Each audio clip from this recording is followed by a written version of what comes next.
For the first time in 20 years, you can now own the greatest hits of Power Pro Wrestling. Log on to Randy Hales, MemphisWrestling.com. The last ever live studio wrestling. WWE's first developmental territory. Memphis Legends. Classic Memphis Wrestling with a new twist. Live studio wrestling from the studios of WMC TV5.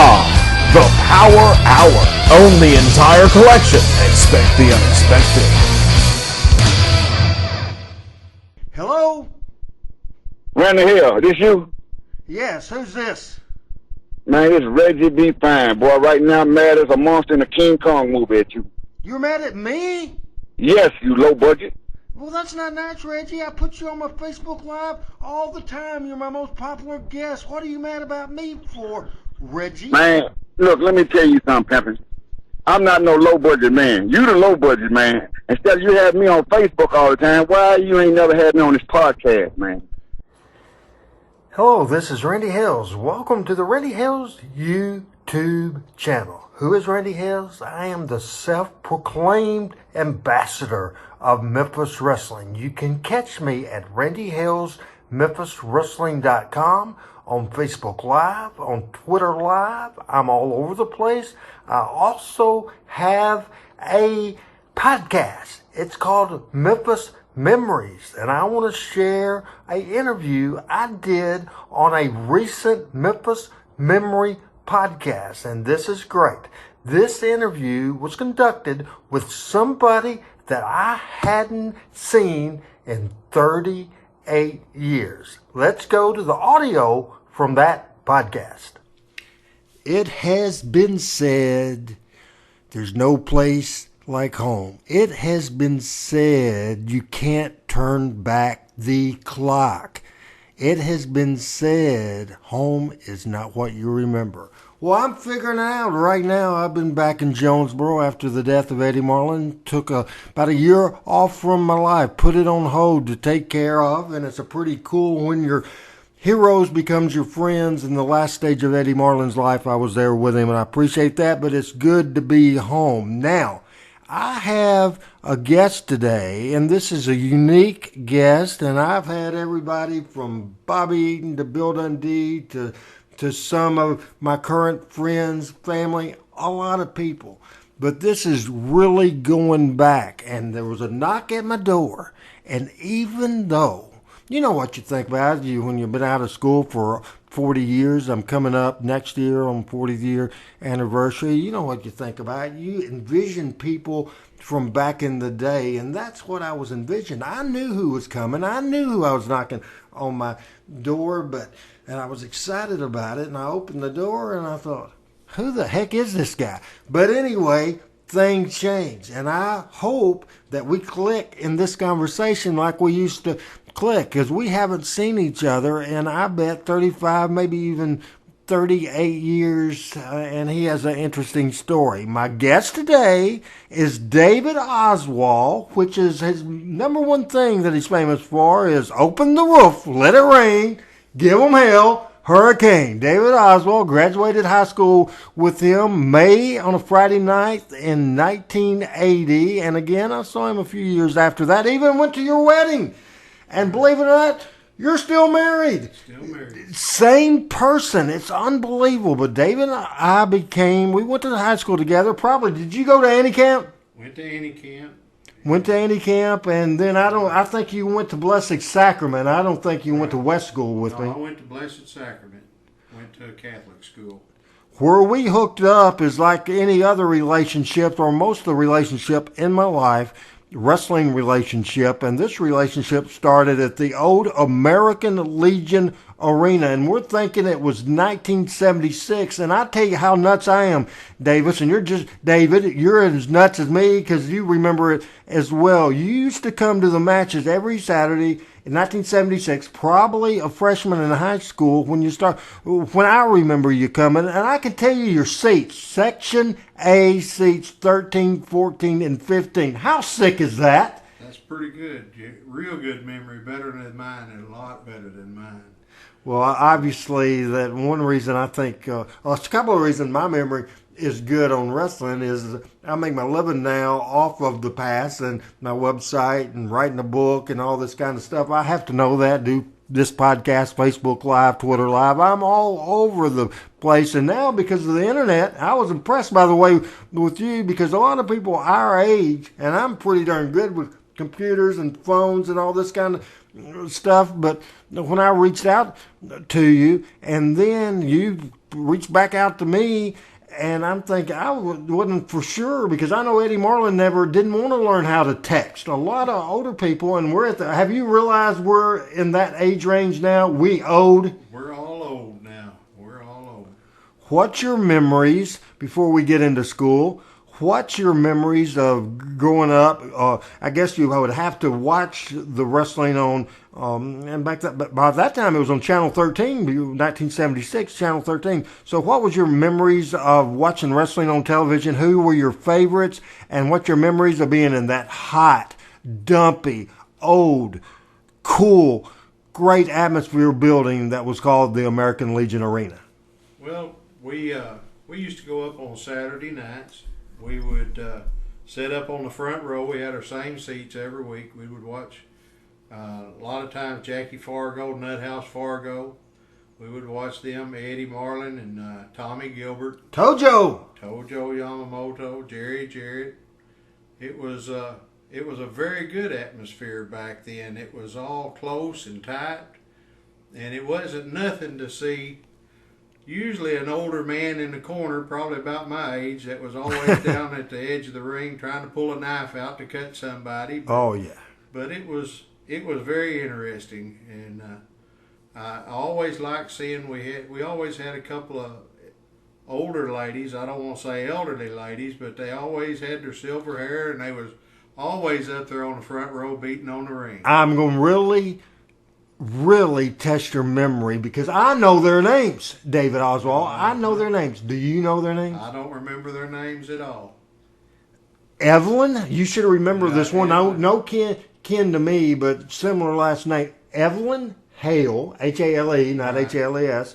She was the mean one. And they might have been known to sneak out that back door and go to the car and get into the bottle a little bit. Take a little nip. Take a little nip, but they were so cool. And the other one's name was Alma Jones, Right. as a matter of fact. But they were there and they were pounding on the ring. And so many people used to say they thought the wrestling company or the American Legion, whatever, was paying them to do that. And they did. Now, obviously, they wasn't paid. As a matter of fact, sometimes they got closer than you want them to get. Right. They got real close at times up there where you thought they were actually going to get up in the ring. And the ladies was real serious about everything that was going on. And when some of the bad guys would get a hold of Jerry Jarrett or get a hold of Tojo and Jackie Fargo, they would just go irate out there. All right. And now, I guess, you probably don't keep up with wrestling, and a bad thing. Eddie Marlin used to get so mad at me because once I moved to Nashville and started doing this podcast, of course, before I did the podcast, the same guy that produces Jerry Jarrett produces mine, and that's how I got to do my podcast. But Eddie would listen to some of the stuff, and old time guys, especially that hadn't been in the era today, don't realize it. And because kayfabe's gone, brother, it is gone, the complete different thing. And you have people like Jerry Lawler, Jerry Jarrett, Jim Cornette talk open about wrestling, and that's the different thing. And Eddie used to get so mad at me, and I claimed stuff that Lawler did or Jarrett did or something. And by finally the end, when he would do a run-in on my podcast, he would talk smart. You know, he would talk open. It's just the way it is. So, first of all, we'll backtrack. I would assume, because I know you did your freshman year, but I would assume in junior high, did you play football? Played football at Annie Kent. Played football at Jonesboro High. I got hurt in my sophomore year at Jonesboro High. I messed up a knee. And a guy approached me when that happened because the doctors had said it would be several years before I would be able to try to play football again. Asked me if I'd be willing to start training to wrestle. And do you remember who that was? Jim Medlock, that the man worked with my father up at M.E. Carter back then. he was a local guy, started a little small wrestling in this area, and asked me if I'd be willing to train. And believe it or not, we trained on concrete and we trained on the ground. Is that right? And there was no padding back then. There was nothing out there. You just hit whatever was there. Well, was it mat wrestling or was it learning to work or a little bit of both? A little bit of both. It was a little bit of mat wrestling and a little bit of working.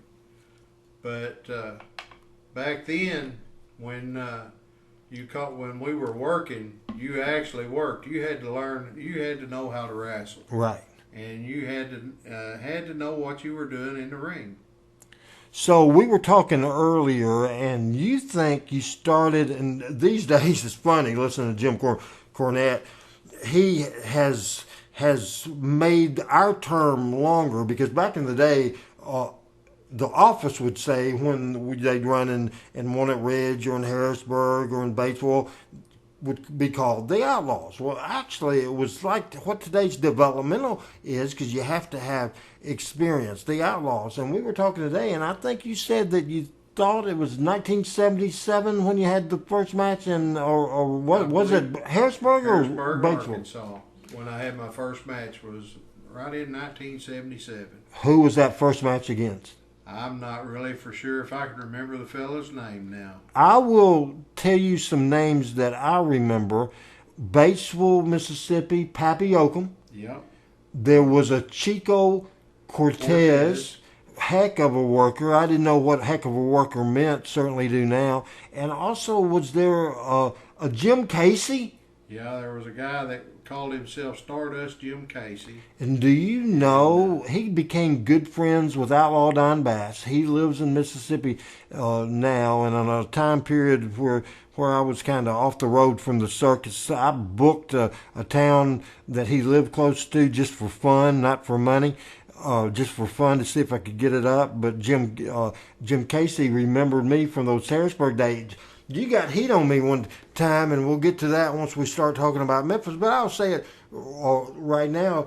You told me, you said, hey, because I'd go with you and your mom, and every week. I remember the one time that we did they did, actually it wasn't we, it was they, did a heat finish, and heck, you were one of the heels, but your mom got so upset. Do you remember that story? We thought she was having a heart attack, man. She did have a heart attack. She got so mad she had a heart attack in Harrisburg. I had to drive her back to St. Bernard's, and they kept her for 2 weeks in the hospital at St. Bernard's after that. But yeah, she got real upset in that match. Right. I guess she was mad at you. She's mad at me.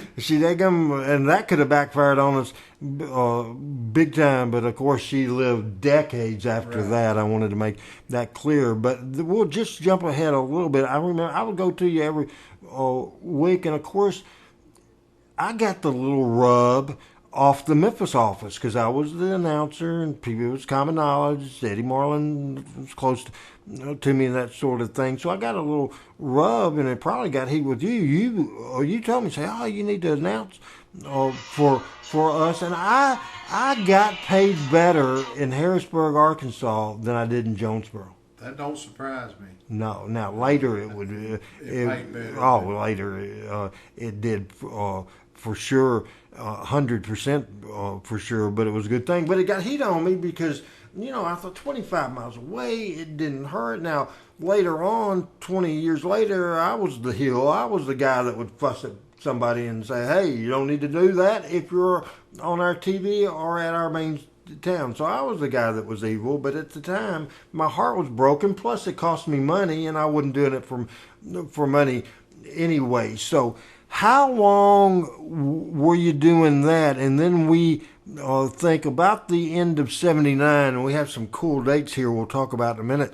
But how long before you worked the Memphis office? And I have no idea because it wasn't me, certainly. They liked me, but I wasn't in the office or in at all I just did my deal, sold pictures and ring announced it. How did you get into the Memphis office to be going at first to TV and working on TV on Saturday? Today they call that enhancement talent, and that's how you started. But anyway, how did that happen? You remember? Well, I was working in Harrisburg, and back then to go to Batesville, Arkansas, you had to be invited to go.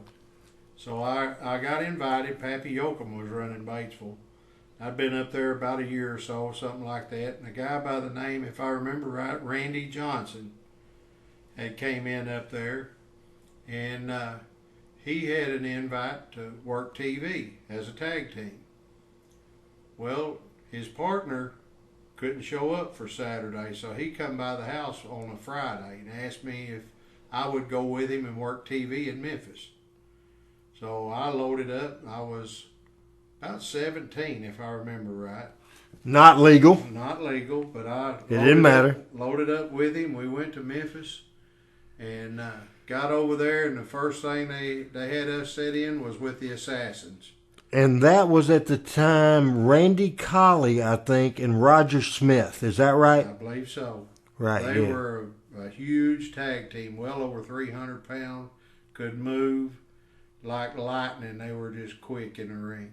I did a Facebook Live a few months ago as a tribute to Don Bass, who's ended up one of my best friends in life, and he passed away several years ago. But Roger Smith, who later became Dirty Rhodes, this is after your time, but Roger Smith is one of the toughest son of a guns I've ever seen in my life, and we had great, and I think on that Facebook Live we did 3,000 people. That was cool. So how nerve-wracking was that? You watched TV5 Wrestling for so long, and then here you are on TV. What's the deal with that? Well, I knew what I could do, but as a young kid over there, and I didn't know anybody other than this guy that had asked me to come with him over there. I didn't know anybody. So when I got there, at that time, we dressed on Channel 5 news set back then.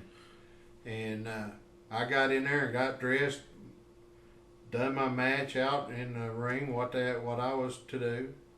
When I came back out of the And let me interrupt you. Who was booking at the time? Was it Dundee? Was it Jerry Jarrett? I believe it was Jerry Jarrett. Right. Okay. I believe it was Jerry Jarrett. Right. At that time, I wasn't for sure because I was just invited to go. And right, and you probably didn't even know what a booker did, right? Didn't even know any of that because I wasn't even around any of that before. You just got calls when people wanted you to come. Right.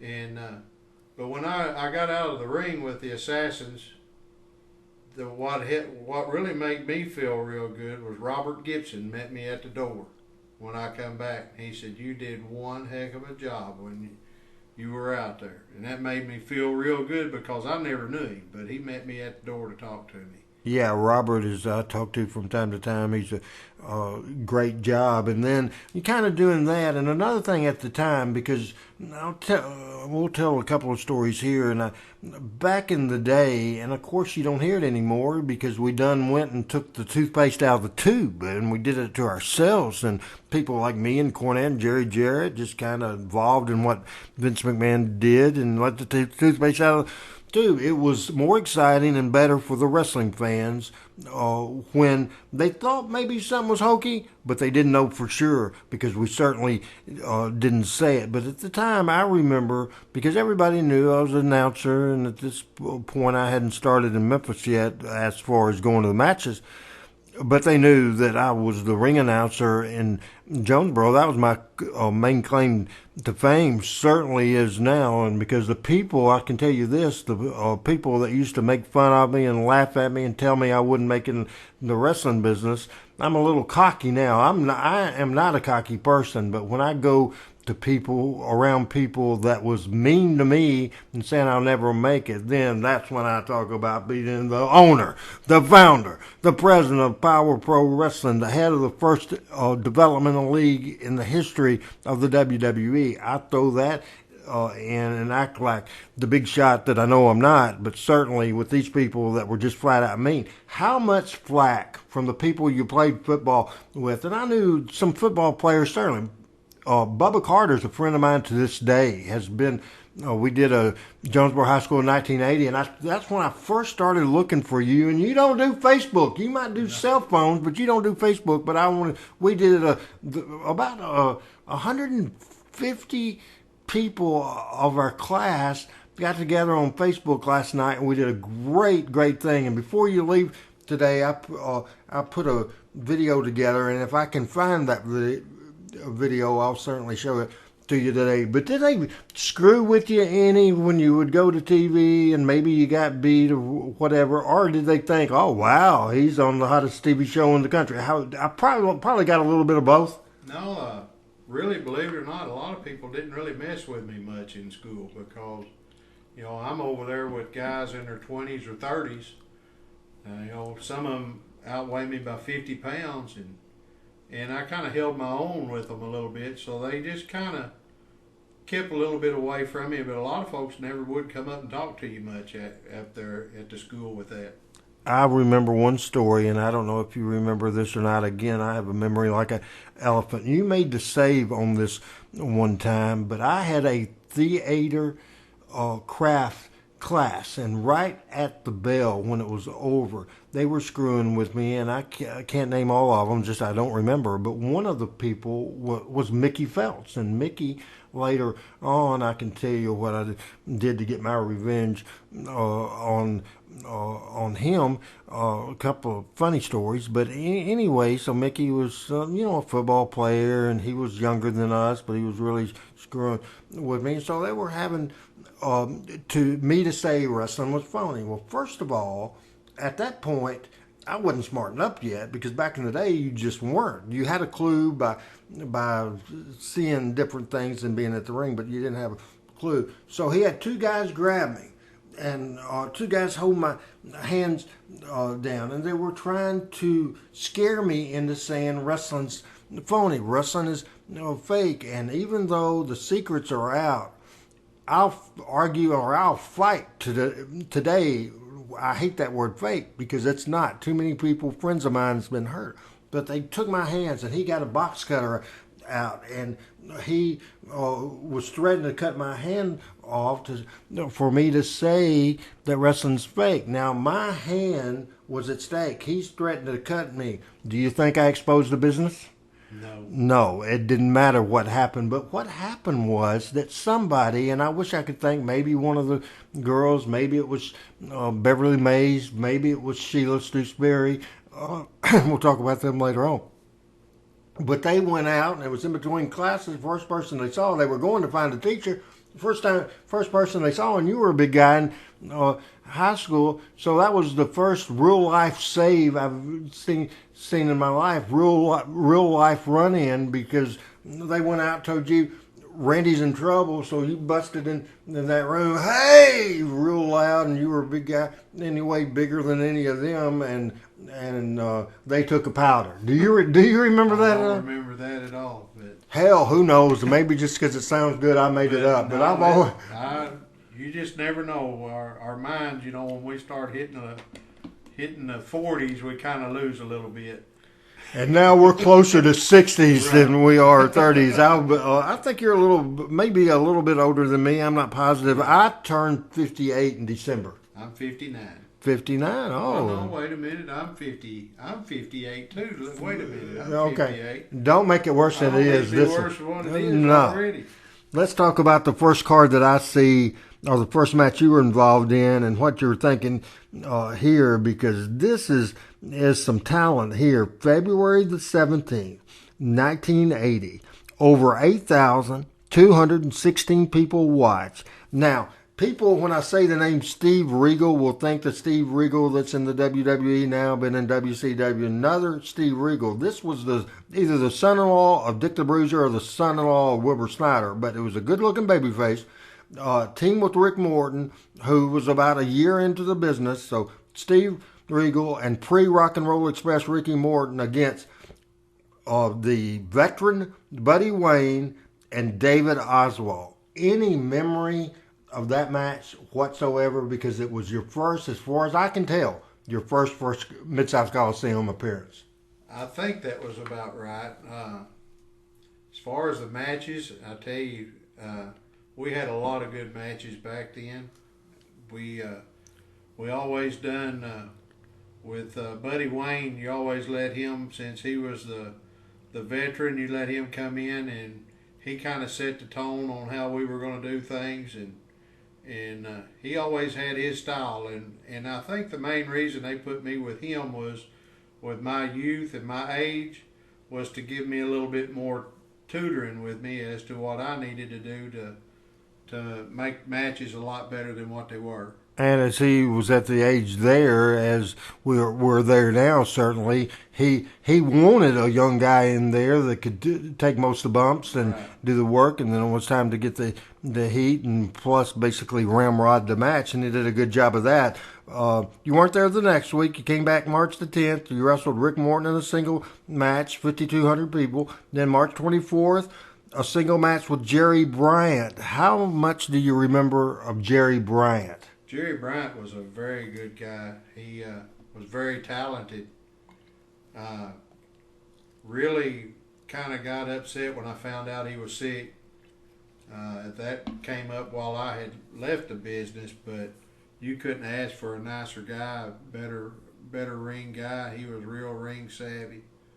And wasn't a full-time wrestler, and he could have made a lot of money in this business, but he didn't want to. He had a full-time jobs, different ones. He was the parts guy, head of the parts guy at a Dodge store on Covenant Pike in Memphis. But I remember when he got sick, and what it is Lou Gehrig disease, and it was so sad. And I remember one Saturday at TV. At this point, we were booked in Jonesboro that night, but I was living, I believe I was living in Nashville at the time, maybe living in Memphis, but I really think Nashville. But so Bill Dundee and I went to the hospital and saw him, and I wish I still had that picture because we framed it, and there was a picture of me, Jerry, and Dundee together, and then he was dead within a week or two. But he certainly had the charisma, the athletic ability. He could be a star, plus it didn't help that he was friends with Jerry Lawler. Right. Well, and if I remember right, he started when Tommy Rich started. They both started pretty close to the same time together. They did, and a little trivia that I know, I swear this is not all on the top of my head when I throw dates at you, but I know this because I did it on a recent show on Facebook. January of 1975, the very first appearance in Jonesboro, and you were probably there, was George Barnes and Bill Dundee. First appearance there. Tommy Rich's first appearance, and Jerry Bryant had started 2 or 3 weeks before. So that was in January of 1975.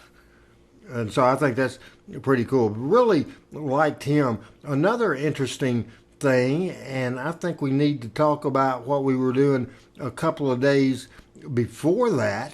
And we graduated high school on, I believe the date was May the 15th or 16th. I think it was the 16th on a Friday night from Jonesboro High School, 1980. And by the way, to throw this last Friday, I did something that I'm going to ask you if you've done lately. I've done something that I hadn't done in 40 years almost, 39 years. I went last Friday night and watched the first half of the Jonesboro High School football game, and I was almost, and I've been out of Jonesboro for decades pretty much full time. My feelings were hurt. Can you believe the owner, the founder, the president of Power Pro Wrestling? I was there. It was a packed house. It was great. The team won. It was so exciting. One person in the whole freaking stadium knew who I was, and that one person was older than me. I don't know if you know this person, this teacher from that time. Did you ever have for English a Mrs. Seaton? Yeah, I had Miss Seaton. Did you like Miss Seaton? She was okay. I'll just give her an okay. Okay, give you okay. Well, her son name is Frank Seaton, and he graduated the class of 1972. And when I had the run for 3 years running Jerry Lawler's Bar and Grill, 159 Bill Street in Memphis, Tennessee, you can go by and check them, but you won't get the experience of a wrestling guy there because I'm not there anymore. A little knock there. But anyway, Frank Seaton, 1972 graduate, he was there. He knows me. Then I go up the hill, right? Because I'm thinking this looks different. And I went to our reunion in 2010 and was on that bottom floor, but I could tell they've redone that. And I go up there and I walk and I look in, and it's all different looking in the student entrance there. And then I walk back down, and then there's a police officer down there. The nerve of this police officer. The police officer says, "Excuse me, what were you doing?" And I said, "Just checking it out, brother." And he's saying, "Well, we have to be real careful. There's break-ins, all this." So I name dropped. And you might have been not watching TV at the time, but in USWA, I was booking, and my top heel was Brandon Baxter. And then Power Pro Wrestling, my right-hand man, the assistant booker, I let him book when I got burned out a little bit. Real good friend. He now, as you know, living in Jonesboro, how can you not know who Brandon Baxter is? Now, here's a guy that I hired he's living in Dallas, Texas. I hired, and he started Memphis TV for me because he sent a promotion package. He started the day after his high school graduation. He started around June of 1995. But anyway, so this cop is checking me out and asked me my name, asked me why I'm there. So I name dropped, and I name dropped Brandon Baxter. And that's all it took, brother. That is all it took. I said, "Now you are here to tell me you're fixing to give me a bad time. You're accusing me of breaking into the school," and he didn't. He was real nice. But you think I look suspicious? But the second I mentioned Brandon Baxter, all is out in the world. Everybody is good. So here we are, and I called Brandon that night or sent him a text, and he did Texas before I did. But I say, "Hey man, I'm the one that got your ass over in this town in the first place. I'm the one that got you into radio," and I helped him get into radio. Obviously, I was ribbing him because he had talent and he's been successful. But can you believe it? As much as I've been around the town, I have to use Brandon Baxter to save me.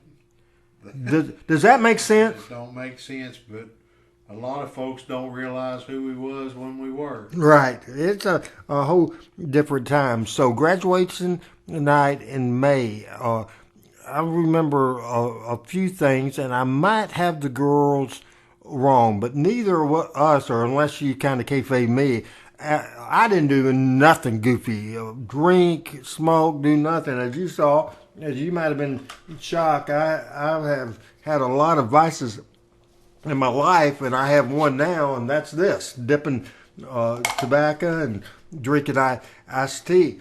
But there was a after party that night. Now, since that time, I probably went 5 years in a row on Friday nights. I never went to bed. We were in the bars all night, and this was after you went away, and that sort of thing, and wild and woolly and crazy, and did all that thing. But in high school, I wasn't. Don't know how much you partied at that point, but obviously this night we ended up going to this watch party, and I think, and I hope, Melinda, if you listen to this is way long before he met you. And I could even be wrong on the girls. I think we double dated. I think we went to the movies, and we went bowling, and we went to have back to the school to have breakfast and all that. I think the two girls that was with us was Beverly Mays and Sheila Stooksbury. Is that right? Yeah, they went with us. Then there was another girl there too that kind of hung around us some. You remember her name? Yeah, I remember her name. Not going to say it? Not going to say it. Okay. Uh-oh. I'll get in trouble. We got a scoop here. Were you getting in trouble for Sheila? Or how about for Beverly? Beverly Mays, she's a real good friend. And she's always been a good friend. My wife even knows her. Melinda knows her real well. Is Beverly in town? I haven't seen her in a while. The last I heard, she had moved out of town. I don't know if she still is or not. Yeah, I really liked her, and I remember those days. So do you remember at that time that we stayed up most of the night, but no drinking, no drugs, no nothing, right? No drugs whatsoever. Right. And still no drugs till this day. Well, I can tell you that this particular day right now, in the last, I would say since '97, no drugs for me. But I had a little period that I forgot I was in. I've talked about it on this show and on the book coming up that will be available by December, Living the Dream, the Randy Hales story, Memphis Wrestling. I had a period from about 95 to 97 that I forgot that I was the office, and I kind of thought I was one of the boys, and pretty crazy stuff. Speaking of Sheila, and I was sad, and you hear stuff on Facebook and that sort of thing all the time. In the last couple of months, Sheila passed away. Did you know that? Never knew that. I never knew she passed away. Yeah, that was so sad for sure. And I hadn't seen her in probably 40 years but remember that date. I talked about my recent going to JHS to the ball game, and obviously I found out that I could have name dropped somebody else, somebody that was younger than us, and his name was Brad Fault. Did you know Brad? I don't guess I knew him. His dad was Mitchell Fault, who ran, do you remember the flower place in Jonesboro? Oh, yeah. Fault Flowers. False Flowers. Brad was Mitchell's son. But anyway, this dadgum Mitchell, younger than us, I think he might have graduated. He was a sophomore when we were seniors anyway. But he's the darn principal of the school. He has a key to the darn place. Well, you could have called him and got a special visit. Well, I probably could, and I'm still going. And another thing, did you know John Wilbanks? Yeah. John, good friends of mine, and he's helped. He's in the publishing business or the printing business, and I sent him the rough draft of my book. And boy, let me tell you something. People like you saw a little bit of the wrestling side of me. He never did. Shy, geeky looking, skinny guy, and then to read the stuff that I've lived through in my life, it blew his mind. But that was a cool thing. Have you been in that high school building since May the 16th, 1980? I've been in there one time since then, and that was a guy we went to school with. He was a year ahead of us, Philip Jones. Right. His son had graduated over there, and I had went in with him when he had it was either a graduation or something like that they were having going on in the school itself, and I went over there to see it in the old arts auditorium there. And I guess that's been probably 10 years ago. Well, before you go and after this interview's over, I am going to show you a video that I had Adam Dunn, my production guy for all my stuff. I had him put together a thing, and I did that Facebook Live. And we do a list of people we lost, and I think it will probably blow your mind. And Sheila hadn't passed away at this point. But do you remember Ed Meshach? Yeah, Edward Meshach. Yeah. I remember Edward.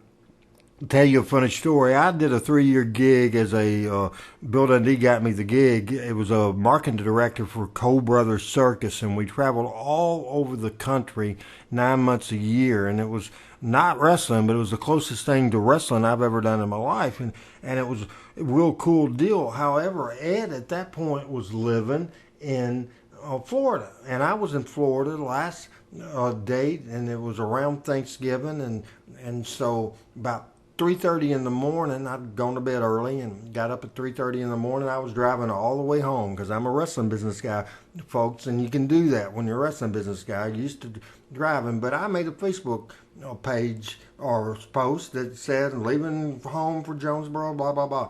So Ed then posted immediately, so about 3:35 in the morning, David, he posted, Randy, I wish I would have known you're in the area. I'm 50 miles away. I would love to see you. We weren't buddies like me and you were buddies, but we were, knew each other and that sort of thing. So he said, maybe when you come back next year, and that's how, David, and I'm so glad we're getting to be hooked up for the first time in over 35 years. Maybe 38 years, because you never know as we get the age. But anyway, so I leave, go home. And obviously I'm smart to where I don't look at Facebook when I'm driving. So I drive the 12 hours home and get home. And then I open up my Facebook, and you won't believe what I read. When I go to my Facebook, and a thing, it was in several places. Later that morning, about 11 o'clock in the morning, Ed went to shop, grocery shop, went to get some Walmart, Kroger's, whatever. Ended up having a massive heart attack and died. I'll be darned. Yeah, it's just When your time comes, it don't matter what happens. It just snaps, and that's it. right, and that was a sad situation again. So many people. I don't know if you remember the Kevin and Kelly Bales, the Bales, The Bales twins. twin. I understand both of them have passed away. Ed Trout has passed away. I remember in West Elementary School, one of the gentlemen, one of the kids I went to school with, Walter Calloway. Do you remember Walter? The name sounds familiar. Walter has passed away as well, and we want to. This is mainly for me and for David and for the Jonesboro High School people that listen to this, and I appreciate those of you that do. This is Memphis Memories with Randy Hales, and you can check out the archives that started back in November. We're at show number 44 today. Starting with show 30, we did a timeline of Memphis wrestling. We went 30 to 39. Then I took a 2-show break for Eddie Marlin tribute on show 40 and 41, and we started the timeline back, and we're doing a recap of the classic Memphis days, and starting next week we will do the Power Pro Wrestling days. So just to set up with what we're doing, we appreciate you supporting everything we do, and catch me out everywhere at RB Hales on Twitter, Facebook.com/Randy.Hales.79, or especially at Randy Hales Memphis Memories. I can't even get my crap right. Randy Hales, MemphisWrestling.com, all over the place. Now, a date I want to talk to you about. We talked about our high school graduation on the 16th or 17th of 1980, only 3 days later, and I think some of this information is incomplete, and I think you remember some more stuff here, but on the card it was listed Handsome Jimmy Valiant versus Bob Owens. You have a story about that, and David Oswald. So let's talk about that. Yeah, that on that night on that card there, I think we actually ended up going in as the Rough Riders against Handsome Jimmy and Rocky Johnson, which is The Rock's father. Absolutely, Dwayne Johnson. And isn't that something? Remember back in the day as a little kid, his name was Dewey. He started his career in 1996. He was signed to the WWF at the time, and we were unofficially developmental, and he appeared in Memphis. I don't know if you knew this or not, but Vince McMahon said he had a brilliant idea, and the fact to hire Dwayne Johnson was brilliant. He's the hottest movie star in the darn planet. Have you ever watched any Dwayne Johnson movies? Never have watched a one of them. Well, I can tell you it's on TV all the time. Even though it's a remake and the story's different. Walking Tall. Remember the original Walking Tall? I remember the original Walking Tall. Well, the remake with Rocky Johnson is a fantastic movie. I mean, it really is. So those days he wrestled as Flex Cavana, not one of the best ideas that Vince McMahon had as far as the name, but it was a pretty cool thing. And then there's about a year's worth, or not quite, but where I didn't see your name. Maybe you were working some of the towns. I just don't see it on the Memphis card. But May 18th, 1991, and this is probably at the highlight of your career. It was a huge push. It ended up evolving into the main event program. You were part of Jimmy Hart's first family. May 18, Bill Dundee won a 2-ring Triple Chance Battle Royal, and you were in action that night as the solo member of the tag team that lasted even longer than you did, but was around for many, many years. The very first Nightmare team of Danny Davis and David Oswald. Tell me how all that happened. Tell me your feelings about being involved as a member of the First Family. I tell you, that was a real great time back then. I had dilemma there for a little bit about quitting the business, and going in and trying to find a job around the where I lived here in Jonesboro. But I got a call from Jerry Jarrett. He told me that they were getting ready to put a team together with Jimmy Hart, and Jimmy Hart had suggested me to come in and work with Danny Davis as the Nightmares. And we would be working together as a tag team and as part of the First Family with Kevin Sullivan and Wayne Ferris. And become a real good tag team. We're starting our first matches on TV, and then I believe it was a Tuesday night. We were in Louisville, Kentucky, and the crowds back then were decent crowds, but not like what you'd see in today's matches. But we ended up getting into a brawl all over the whole building that night. Me and Danny interfered in the match, and before we knew it, Dutch Mantell was in the match. Then Jerry Lawler and Dream Machine and Bill Dundee, we were all in there, and we were all over the whole building. And it became known as the Brawl in Kentucky, I believe is what they called it.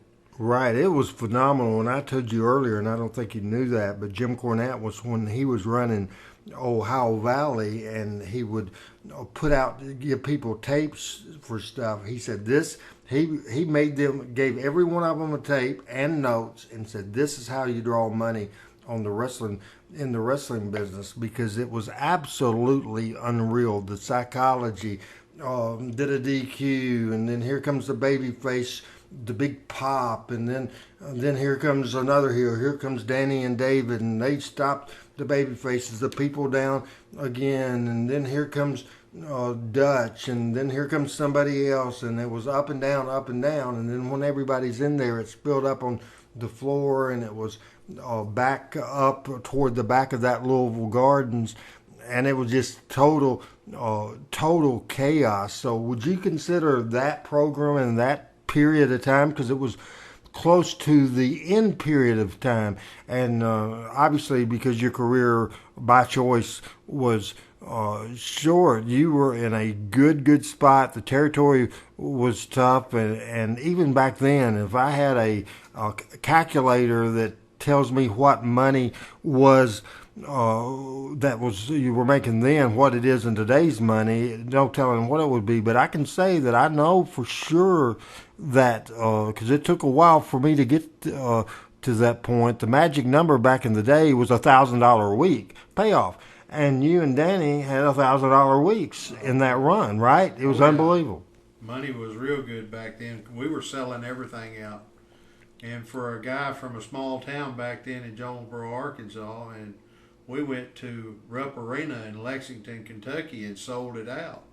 And that is a place for you guys that do not know, that don't keep up with one of the most storied and famous basketball programs in the country.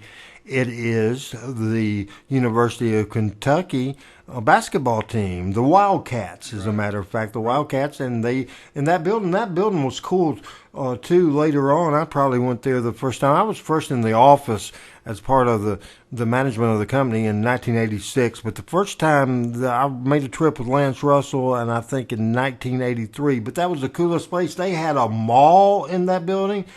I thought it was cool, and later on I did this a lot, but saw buildings with this. But I guess if you were in the office, I don't know if the boys were able to do this, but you parked inside the building downstairs. Did you guys do that too? Inside the building, we would go in. What got me the first time I ever worked there, I worked a curtain jerk there. That first time I ever worked in Lexington, Jimmy Hart had took me up to the top of the stadium in there. Right. And you go up into the top where you go through the glass doors, and then you go into the mall and the restaurants and everything. But when you're standing up there at the very top of that building and you look down, the ring don't look like it's about an inch wide at the bottom down there. No. It just looks real small. And then later on to be in the main event selling that out, people's there all the way up there to watch us wrestle. And that place held, everybody talks about the Mid-South Coliseum, and that was impressive because it was weekly.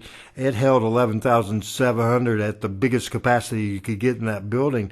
Rupp Arena held 20,000 people. Right. It was like a Madison Square Garden. Right. You could sit the Coliseum inside that Rupp Arena, and as far as the size, and it was just unreal.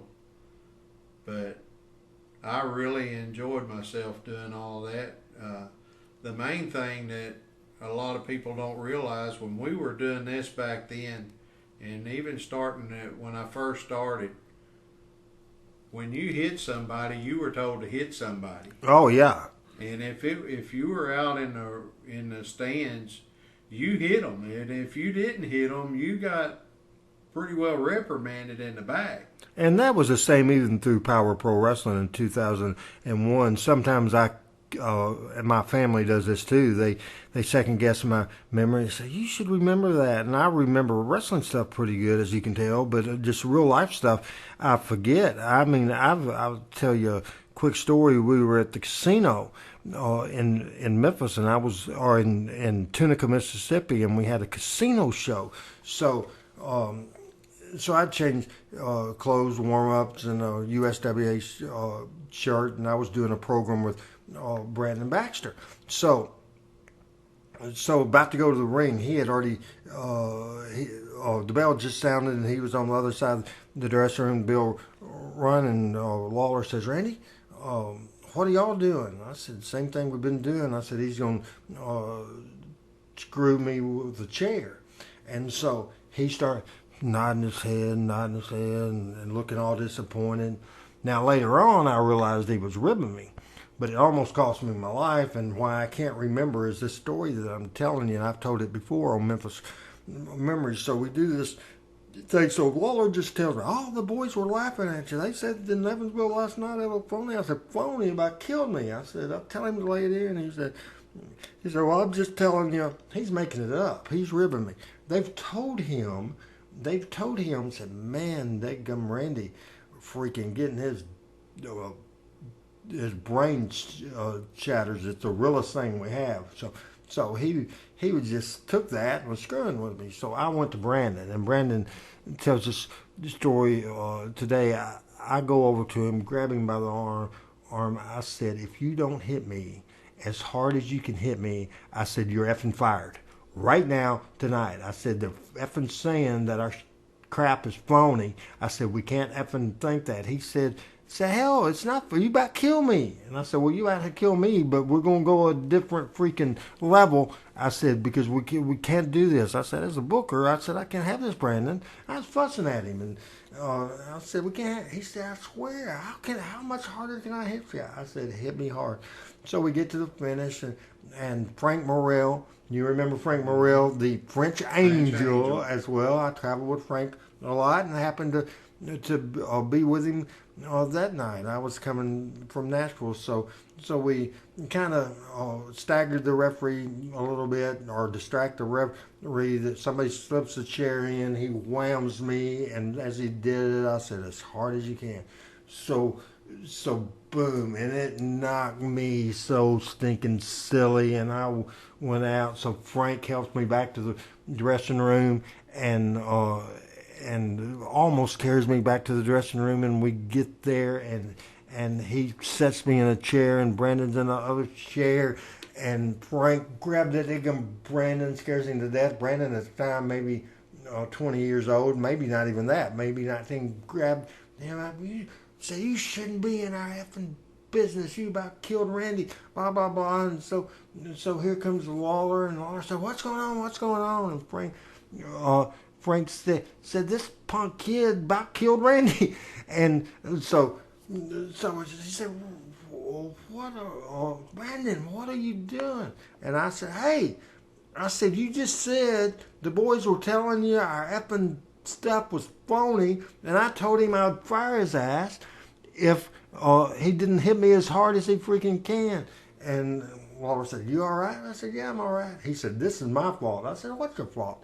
He said, I was ribbing you, Randy. He said, the whole dressing room was talking about how great the stuff is, and said it's almost embarrassing. Y'all's matches are or the stiffest matches of the night. I was just screwing with you. I didn't mean for you to kill yourself, but that's the story. So we would go to great lengths at that time. Now, our stories, I started around before you did because as far as the Memphis group, 77 started announcing, 72 started selling pictures, been around forever, and had the opportunity to go further. And basically, as you see what I'm doing tonight, still in my blood and still what I do every day. And I had a good 25-year run at the highest level, and the one wrestling job that I wanted, general manager in Booker, USWA, the owner, founder, and president of Power Pro Wrestling. I like saying that. I said it about 10 times today, but our past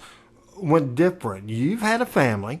I haven't. I am just a wrestling guy, and I guess it's what I'll be. So my question to you, what made you decide probably in 81 or 82 that you didn't want the path that you saw so many people making? Wrestling life is hard, especially with wrestlers more than office people. I was in like Flynn, you could do that with office people, but with wrestlers, you saw how many times Danny Davis left to go to Canada, to Pensacola, to all over the place. So what was the final thing? It couldn't have been money, because it might have been love, might have been Melinda. I mean, what was it, David?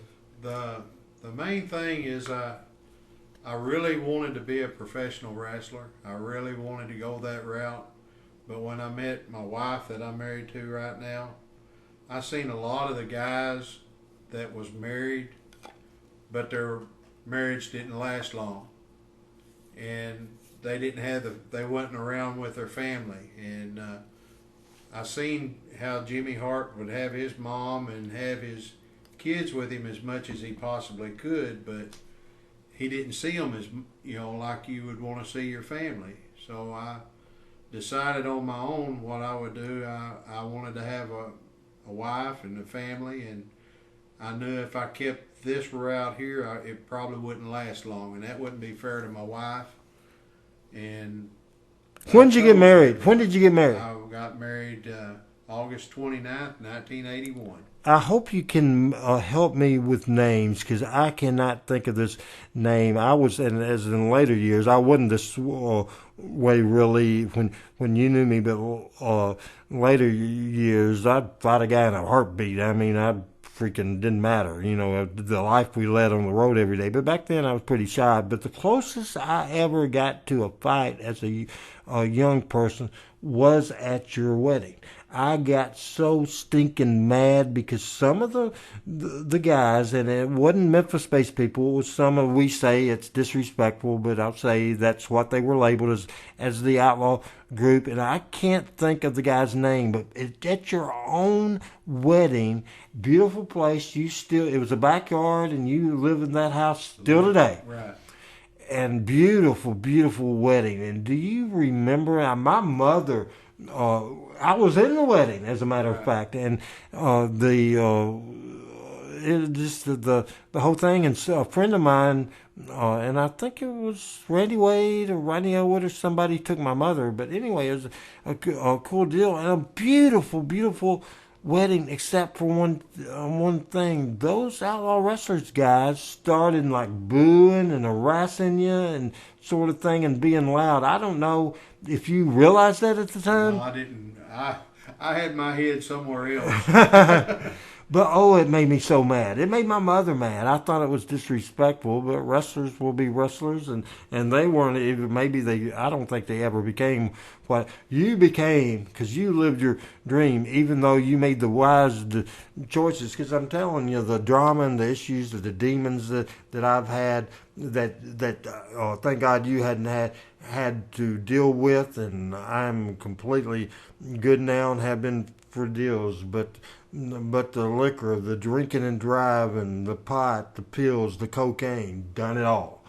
Got to the lowest of low, and you didn't do that. But you lived the dream. You drew sellout business in main events in your home territory. You can't get any better than that. I mean, sellout things. And Jim Cornette, even still today, talks about that finish, talks about that match in Louisville just within the last 2 or 3 weeks on the Jim Cornette Experience at jimcornette.com. You can check that out. So I'm proud of you for making that decision. So let's update the situation. First of all, you married Melinda. And tell me, because I don't even know. I know today in a text you said you were keeping your granddaughter, and I'm thinking, good God Almighty, but heck, we might be old enough to have great-grandchildren. I don't know, but maybe not. But anyway, so tell, how many kids did you have, grandkids, what you've been doing for the last 40 years, and what's going on in your life today besides being here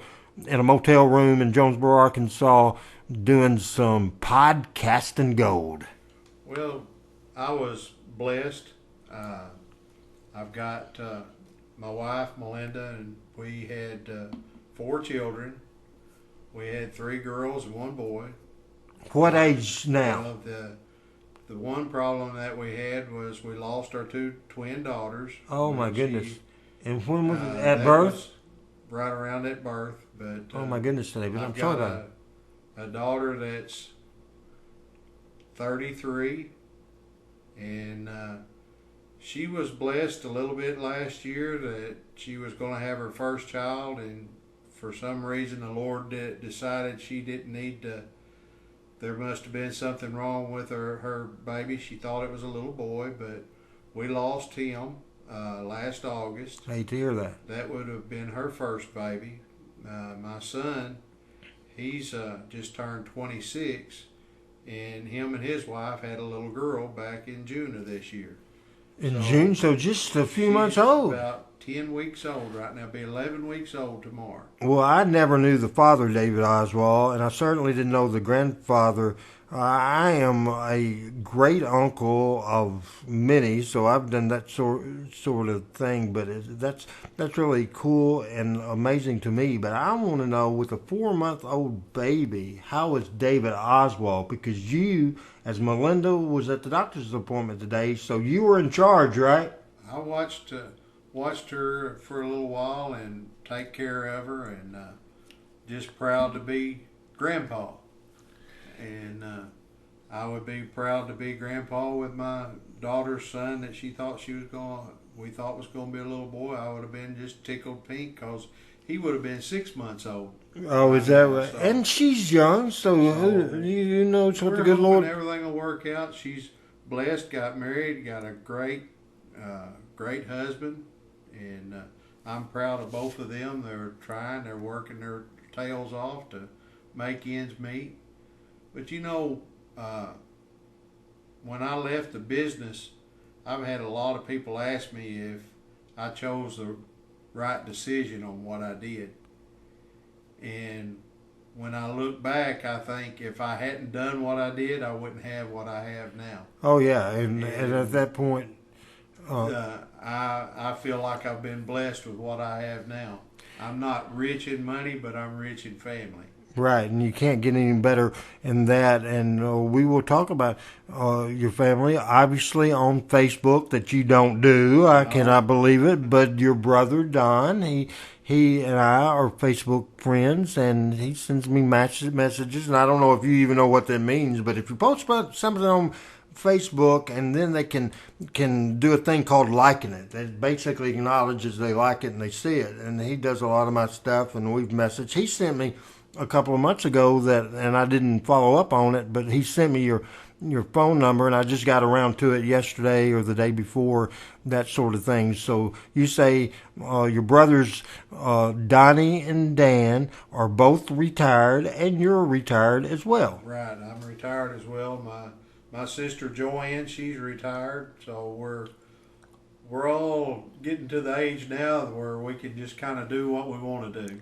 And I love your mom, and help me or correct me if I'm wrong, and I'm not, I don't think, but your mom's name was Virginia. Virginia. And she was the nicest lady, and you lived off of McClure. Is that Off North McClure Street. that right back in the day? And, just memories are flooding. I remember another dude that lived down the street from you that ended up, he never had the break that you had in the wrestling career that I know of that you did. But do you remember Richard Gum?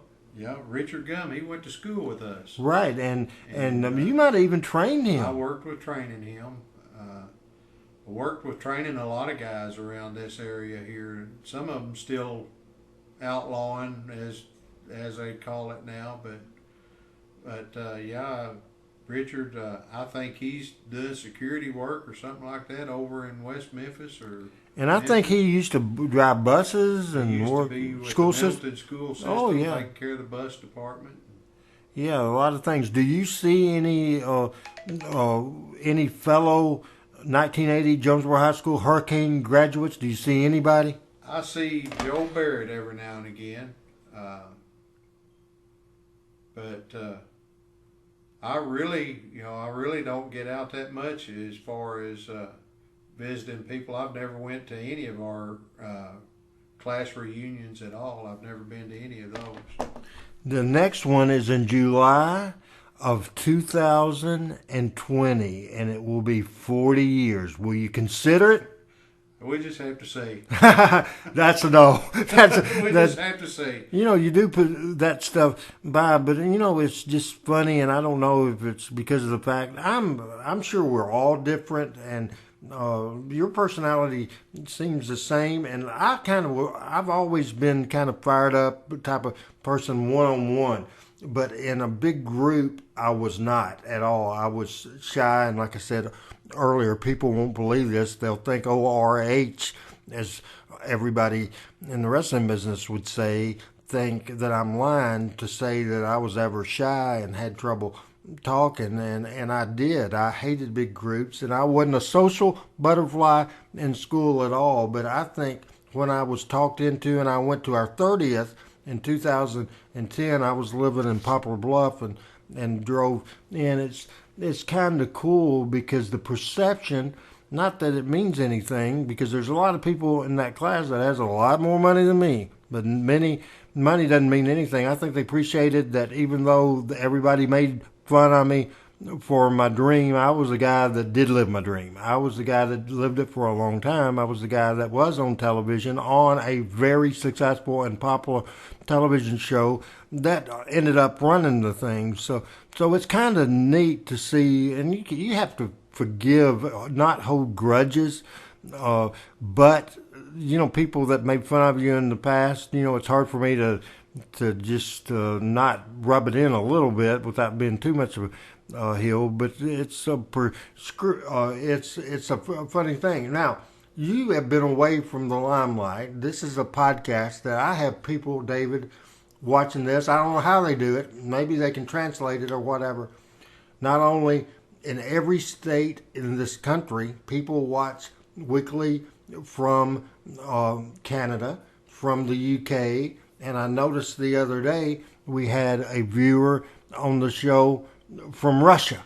So this is a worldwide thing. Now, I don't know if you listen to podcasts or whatever. We've hadn't seen each other in 35 years. We've gone an hour and 6 minutes right now.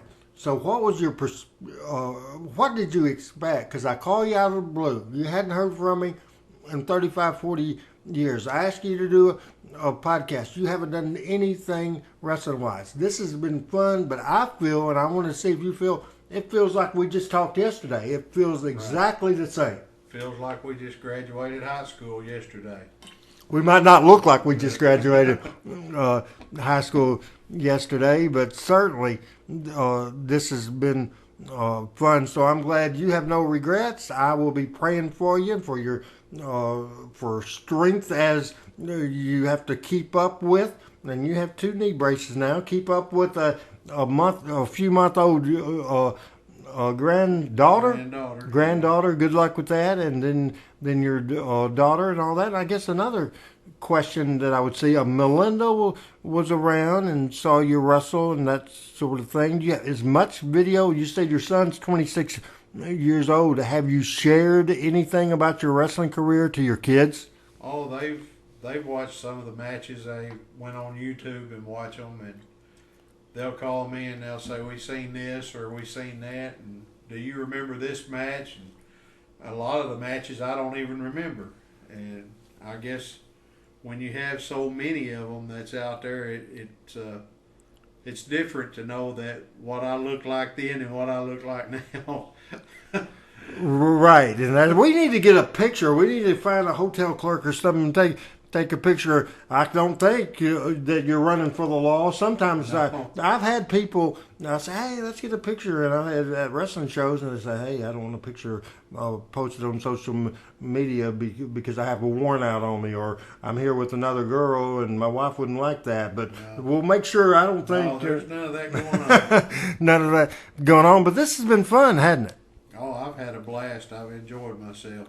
And what we'll do, if you have time before we go off the air, I'll try to find that video, because I don't think in my life, you're always a tough guy, David. I don't think that I've ever, because I wasn't in town when your mother and dad died, and I'm sure everybody human, or the birth of your kids, that's another good reason. I might have seen you cry at your wedding. You might have cried a little bit at your wedding, did you?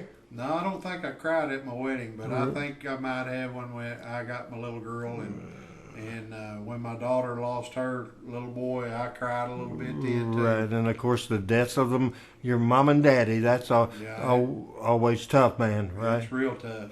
But I think off the air, I will maybe make you cry if I can find the darn thing. But I'm pretty good technology. The people won't see this. I'm going to shake David's hand. I enjoyed it, and maybe we can get together for a lunch or a dinner, or if you need a babysitter, don't call me because I'm out of practice. Well, all you got to do is call me when you're in town, and I'd like to go back and see that beautiful backyard where that wedding was. You'd have to give me directions because I couldn't get to it. And well, my son got married in that yard this year, and my daughter, when she got married in the same house. So that house has had a lot of weddings in it. Well, one of the cool things about this show, it lasts forever, and it's on the World Wide Web. And like I said, this is show number 44. And you guys, obviously, if you're listening to this, you know how to find the show. You can actually, if you want to archive it, look back at all the shows from show number 1. It's memphismemories.libsyn.com. memphismemories.libsyn. And what I'll do, David, is you may not want to figure out how to listen to this entertaining and great interview, but I bet your kids will be thrilled to death to know a side of their dad that wasn't even alive. That part of David, and guys, I can attest to you, he was a straight up dude, just like I can tell he is right now. You never know. I'm a straight up dude too, but I went years where I wasn't too much, but that it is what it is. But I'm back on track. But David's always been the thing, and I can tell you right now, and I'm speaking only to David Oswald's kids because his wife Melinda already knows. What's the kids' names? Crystal and Christopher. Man, that's a tongue tire. Why?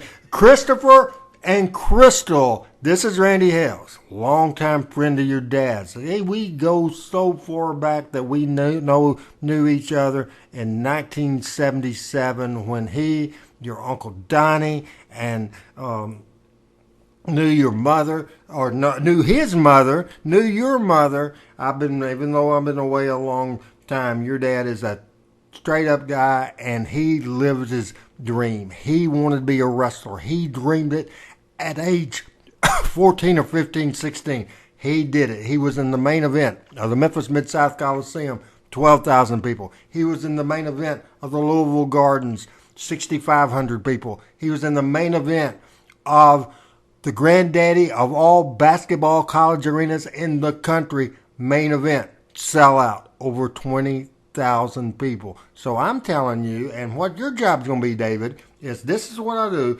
I will text you the link when the show comes up next week, Wednesday or Thursday. As we're recording a week in advance. This is a Thursday. Right. So it will be out, and I'll send it to you. then if you know how to send links on your phone, do you know how to do that? I can do that. Okay. You never know. Don't get hot. Don't get hot, Donnie Bass would tell me. He used to get aggravate. He would aggravate me, and I'd fire up at him, and he'd always say, "Don't get hot, Randy Daddy. Don't get hot." I love Donnie Bass. But anyway, I'll send you the link, and I think your kids, Crystal and Christopher.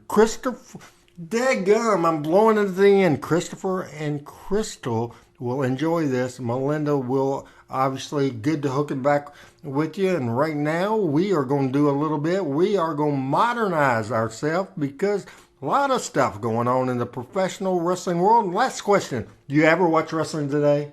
Not very much. Not very much. Okay.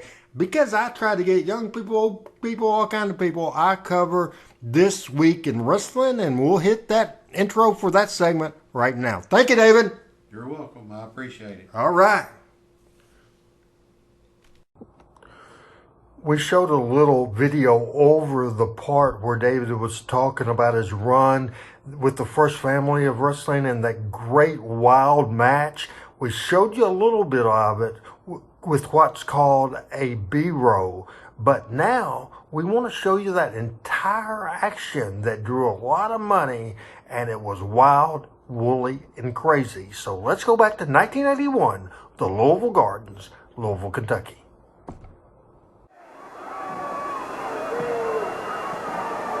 He really nailed Dundee. The Green down, Sullivan after him, Ferris after Dundee. They've already lost it. Sullivan with the stick beating on the Dream, and Ferris rolls Dundee over.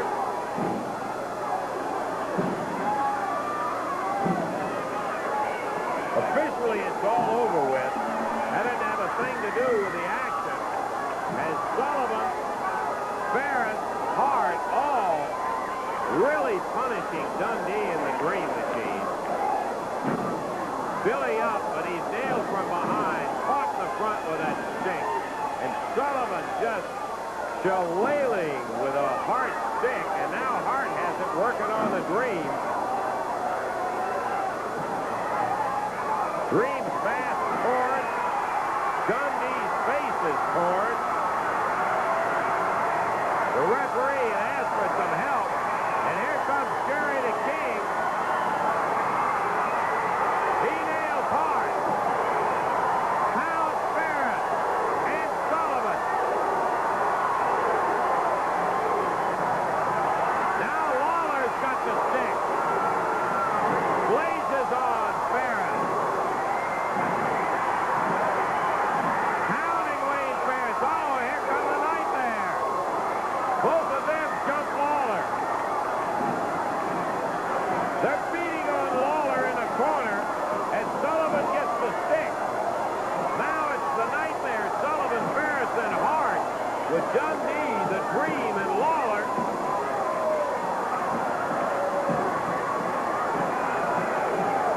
Ferris beating away on him. Look at Hart pound Lawler with that walking stick. The nightmare holding Lawler down. Hart nails Dundee with a stick. What a brawl. The referee powerless to stop anything. Too much of it happening. Hart with a handful of powder throws it to Dream's face. Now it's Dundee's eyes.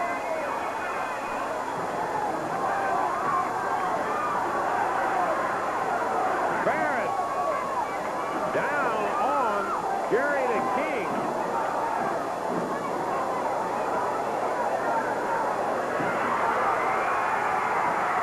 And they are really working Lawler over in the corner there. Here comes Dutch Mantell. The Dutchman. Free swinging Texan going after him. He really blasted Ferris. Then Sullivan. Lawler is back up. What a mess. Dundee is back up.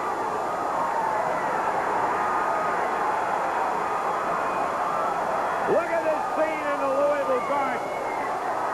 They're battling on the floor. Mantell at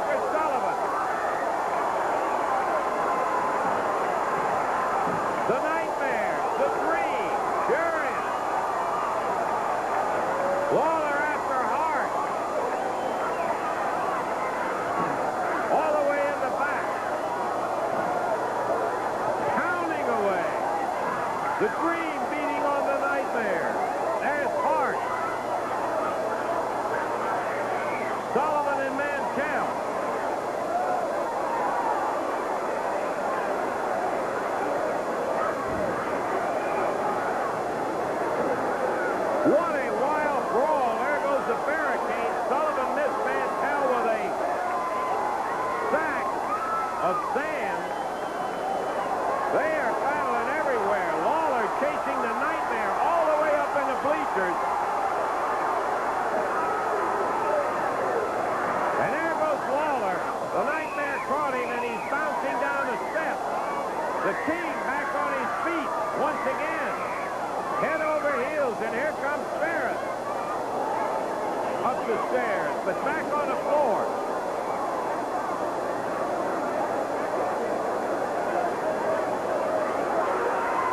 Lawler body slams the Nightmare on the concrete.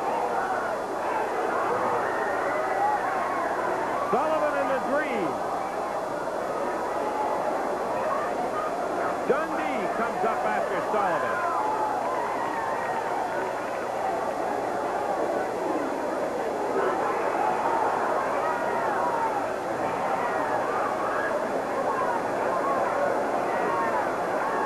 Right back at the dressing room door, the Dream not quitting. He's still going after him. And Dundee and Mantell. What a brawl. I wanted to break into the already produced extra on this YouTube Randy Hales channel to bring you a great story that was told on episode 44, Growing Up on Memphis Wrestling on the Memphis Memory Podcast. It involves Jeff Archie, a minister, a preacher, and my friend. He grew up in Nashville. He's in Chattanooga now. He tells a great story on Eddie Marlin. I want to share that with you. Then we'll return with the rest of our regularly produced, already done programming. So here goes this interview with Jeff Archie, and it's about Eddie Marlin. Yeah. To lead into that, Randy, I have memories of the fairgrounds when I used to go at the sports arena. Six matches might be on the card, but it was possible you could see 8. One could start on the second row, and one could start over in the bleachers over there. And so you never know. But yeah, Mama told me a story once that she and Daddy went to the Hippodrome, and Daddy was in the bleachers, and at the time, my dad, younger years, of course, they were dating, so that would have been, they married in 51. So that would have been maybe 49 or 50. But Daddy was in the bleachers, and Daddy popped this old boy's sister. Asked Daddy not to do it. Well, Daddy popped him again, and he asked Daddy not to do it again. The third time Daddy popped him, the old boy turned around, and he popped Daddy in the eye. The guy with the overalls popped your dad in the eye? Yeah, he turned around and popped Dad right above the eye, split Dad's eye open. He got to bleeding, and Mama said they came and they took him. They took Daddy and the fellow with him too, I guess, but took Daddy and took him and arrested him and took him down to jail, and Grandpa had to come bail him out. You got to be ribbing me. You're making this up. I hate to accuse a minister of making something up. Are you pulling my leg on this story, No, Jeff? Randy, if I'm lying, I'm dying. Mama's told me that story and said poor Daddy was just cussing and carrying on, and they arrested him. And I said, well, Mama, how did you get home? And I think they had a friend there that got her back home somehow. Well, that part I'm a little vague about, but okay. She was very specific, and Daddy even affirmed it. He said, yeah, I did. So they shouldn't have done it. Well, let's talk about a missed opportunity right now.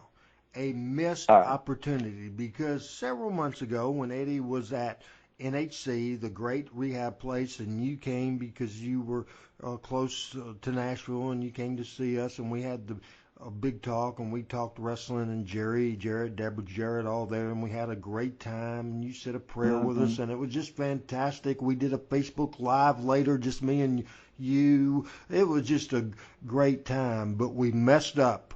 I'm fixing to blow your mind. We messed up. Do you know how we messed up? Do you have any idea? Yeah, I believe I do.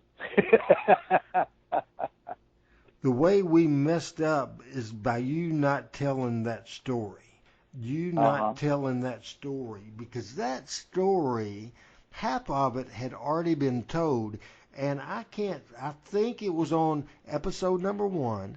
I think it was during my first podcast that Eddie Marlin was a guest. I had Eddie on a couple, so I 100% can't sure say, but I think it's on the first thing. And so what I'm telling you, I had heard that story you just told. I had heard that story before. The fan in the audience that hit your dad in the eye, because I've heard this story 10 years ago, was Eddie Marlin. Eddie Marlin, newly married around 1948-49, was there with his wife, or maybe they weren't even married yet, and they got married in 49. Anyway, Eddie Marlin's told that story so many times. And he tells the story. Of course, a wrestler would inflate the thing and makes your dad out to be Big Bad John, a huge guy, and said that he asked him nicely not to do that twice, and when he continued to do him, he popped him in the face. And not only was your dad taken downtown, so was Eddie Marlin. And Eddie Marlin's dad, who was Eddie Marlin Sr., went down to the jail. It's a surprise that your dad's dad and Eddie Marlin's dad didn't get in a fight themselves, because they both had to pay the bond to get their sons. Now, would that not have been a absolute 100% classic story? And what's the coincidence of that me and you became friends, and all of a sudden, just out of the blue, telling the story? And then I tell you, the Eddie Marlin story, it couldn't be a coincidence. It has to be the same situation. It has to be, Jeff.